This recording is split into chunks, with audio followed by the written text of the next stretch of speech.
PrizePicks is a daily fantasy sports app where you can win up to 25 times your money. Sign up using my code NBAGoober for a 100% deposit match up to $100. Link is in my description. Sup, dude? In today's video, I will be talking about an extremely powerful German man who rose to power with only one ball.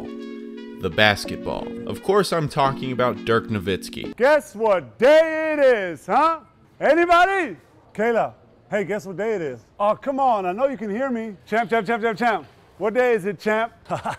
German Jesus is one of my favorite players ever. Standing at 7 feet tall, 245 pounds, Dirk was a giant hairy ogre on the court. This size, combined with his insane skill and craftiness, was a deadly mix. In the post, homie was damn near unstoppable. Every single game, the big oaf would bang the dude guarding him so hard down low until he was begging for mercy. After relentlessly banging his man, he had an array of shots, fakes, spins, you name it, to pull out of his bag. The most famous move being his patented one-legged fade, aka the Dirk fade. He said that he started using this fade because it required very little energy and he'd always been comfortable shooting off one leg. Dirk's attempt at saving energy created one of the coolest moves in sports history. There's a ton of reasons why it's so cool. First of all, it's insanely creative. Since Dirk was such a huge dude, he couldn't exactly move around very quick, so creating space wasn't easy, but by shooting awkwardly off one leg and sticking the other out in front of him, he was able to get off a shot that was nearly unguardable.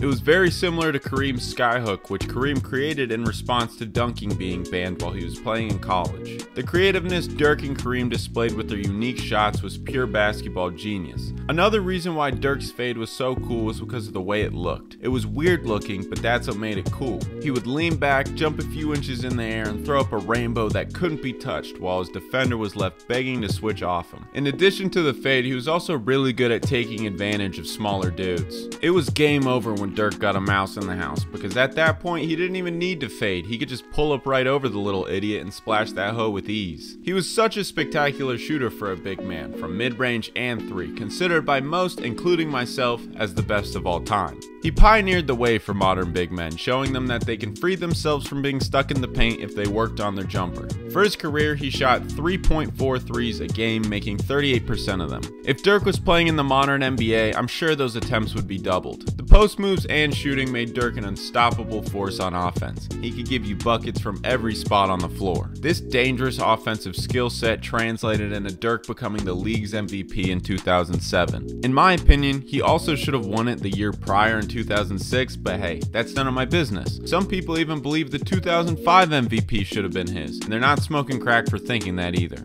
I explain why in the Steve Nash video I made, so stay until the end of this and I'll put it on screen for you to click and watch. In 2007, the 7-foot schnitzel was out there killing fools, playing like he was mad for not winning those MVPs. He averaged 25, 9, and 3 on 50, 40, 90 efficiency, leading his Mavericks to 67 wins. He won MVP, but the success was short-lived. After dominating the regular season, only losing 15 games, Dirk and the Mavs got their ass kicked in the first round of the playoffs by the We Believe Warriors. Dirk averaged 20 and 11 on horrible efficiency, making 38% of his shots and 21% of his threes. Unfortunate way to end an amazing season, but just 3 years later came the year that established Dirk as a god. In 2010 to 11, Dirk had a great regular season, putting up an efficient 23 and 7, leading the Mavs to the 3rd seed. It wasn't anything special, but still great numbers. Then the playoffs came around, and unlike in 2007, Dirk and the Mavs obliterated everything in their path, going 16 and 5 and beating the Heatles 4-2 for the ring. Dirk went completely stupid, averaging 28 and 8, winning Finals MVP, while shooting 46% from 3 on just 2.5 attempts per game. I don't know why he was shooting so few when he could have still been efficient with more attempts, but hey, whatever, he still cooked. That championship and Finals MVP were definitely the peak of his career. He finally beat the video game. He was 32 and only getting older. He still had a few more solid years left in him after that, but nothing too crazy.